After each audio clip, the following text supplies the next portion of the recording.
আজ আমরা গোসল করতে গিয়েছিলাম এমন এক জায়গায়, যেই জায়গাটা আমার কাছে অনেক বেশি প্রিয় এবং এই জায়গাটা অনেক বেশি জনপ্রিয়। এই জনপ্রিয় জায়গাটি আমাদের পলাশবাড়ি উপজেলায়। জায়গাটি কোথায় তা জানতে হলে সম্পূর্ণ ভিডিওটি দেখুন। তো আমাদের যাত্রা শুরু হয়েছিল পলাশবাড়ি থেকে। আমরা 4টা বাইক নিয়ে মোট 8 জন গিয়েছিলাম এইখানে। এই জায়গাটি পলাশবাড়ি থেকে 8-10 কিলোমিটার দূরে অবস্থিত।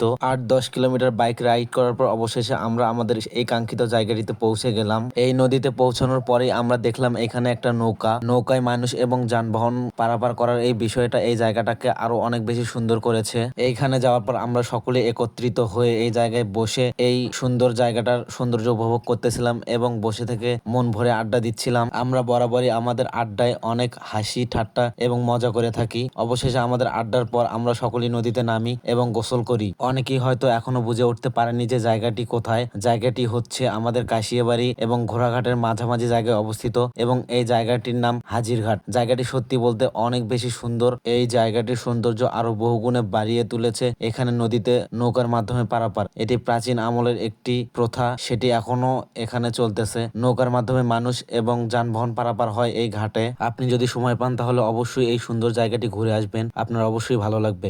অবশেষে আমরা গোসল করে এবং এই সৌন্দর্য উপভোগ করে বাড়ির পথে রওনা দেই।